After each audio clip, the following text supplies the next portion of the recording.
അപ്പോൾ ഇന്ന് നമ്മൾ ഉണ്ടാക്കാൻ പോകുന്നത് കക്കയിറച്ചി കേട്ടോ. അപ്പോൾ കക്കയിറച്ചി ചെറിയ കക്കയിറച്ചി ആയതുകൊണ്ട് നന്നാക്കാൻ ഭയങ്കര സുഖം കേട്ടോ. ഇങ്ങനെ കഴുകി പിഴിഞ്ഞെടുത്താൽ മതി. നല്ലോണം ഞെരടി പിഴിഞ്ഞ് കളയണം കേട്ടോ. അപ്പോൾ അതിൻ്റെ ഉള്ളിൽ ആ ചെളി അങ്ങ് പോകും. ആ ചെളിയുടെ കൂടെ കുറച്ച് മാംസം പോകുമെന്ന് എനിക്ക് തോന്നുന്നു. പക്ഷേ കുഞ്ഞു കക്കയിറച്ചി ഞാൻ ഇങ്ങനെ നന്നാക്കാറുള്ളൂ. അപ്പോഴേക്കും അതിൽ ആ കക്കയൊക്കെ ഇല്ല, അതൊക്കെ നിങ്ങൾ പെറുക്കി കളഞ്ഞിട്ട് വേണം അങ്ങനെ ചെയ്യാൻ. അപ്പോൾ വേഗം നമ്മുടെ പണി കഴിയും. അല്ലെങ്കിൽ എത്ര നേരം ഇരുന്നാലും ശരിയായി കിട്ടണേ. പക്ഷേ ഇതാകുമ്പോൾ കണ്ട വേഗം കഴിയും. പിന്നെ കുറച്ച് ഇഞ്ചി പച്ചമുളകും ഉപ്പും കൂടി ഇട്ടൊന്ന് വേവിച്ചെടുക്കും കേട്ടോ. വേവിച്ചിട്ടാണ് ഒലത്തണേ, അല്ലാതെ ഒലത്താട്ടോ.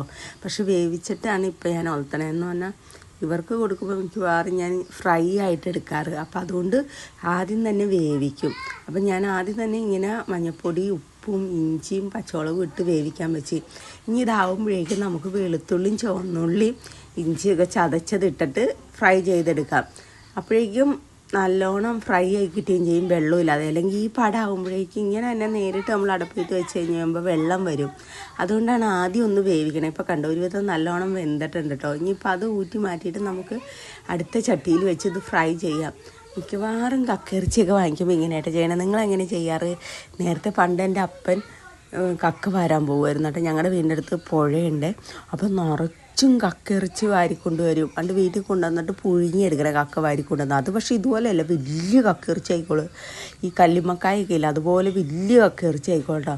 അതിൻ്റെ എൻ്റെ അമ്മ അത് ഒലത്തുമ്പോൾ ഇങ്ങനെ ഫ്രൈ ചെയ്യുക ചെയ്യുമ്പോൾ രണ്ടായിട്ട് മൂന്നായിട്ടൊക്കെ മുറിച്ചിട്ട് അത്ര വലുതായിക്കോളൂ. പക്ഷെ അതിനൊരു ടേസ്റ്റ് ഉണ്ടായിരുന്നു കേട്ടോ. എനിക്ക് ഭയങ്കര ഇഷ്ടമായിരുന്നു. അതുപോലെ മീനും അതിങ്ങനെ വലക്കാർ വന്ന് കഴിയുമ്പോൾ അവരോട് മീനും മേടിക്കുമായിരുന്നു. അതൊക്കെ ഒരു കാലം വരുന്നുണ്ട്. അപ്പോൾ അതൊക്കെ ഒരുപാട് മിസ് ചെയ്യുന്നുണ്ട്. ശരിക്കും പറഞ്ഞാൽ ഇപ്പോൾ അങ്ങനത്തെ ഒന്നും കിട്ടണേ ഇല്ല. അപ്പോൾ ഇത് നല്ലോണം ഉള്ളി മുളകൊക്കെ മൂത്ത് കഴിയുമ്പോൾ കുറച്ച് മുളക് പൊടി മല്ലിപ്പൊടി മസാല ഒക്കെ ഇട്ടിട്ട് ഇതാക്കി എടുക്കണം. എന്നിട്ട് പിന്നെ പയ്യെ മൊരിയിച്ചെടുക്കണം കേട്ടോ. കുറച്ച് എണ്ണയും കൂടി ഒഴിക്കണം കേട്ടോ. എണ്ണ കുറവല്ല, എന്നാലാണ് നമുക്ക് നല്ലോണം ഫ്രൈ ആയി കിട്ടുള്ളൂ. ഇവിടെ കൊച്ചിന് കൊടുക്കുമ്പോൾ നല്ലോണം ഫ്രൈ ആയിട്ട് കൊടുക്കാറുള്ളൂ, വെള്ളത്തിൻ്റെ ഇതിൽ കൊടുക്കാറില്ല. എന്ന് പറഞ്ഞാൽ അങ്ങനെ കൊടുത്തു കഴിഞ്ഞ് വല്ല വയറുവേനയൊക്കെ വന്നല്ലോ, അതുകൊണ്ട് അങ്ങനെ ചെയ്യാറ്. അപ്പോൾ ഇന്നത്തെ കക്കയിറച്ചി ഫ്രൈ ഇത്രയേ ഉള്ളൂ. Okay, by.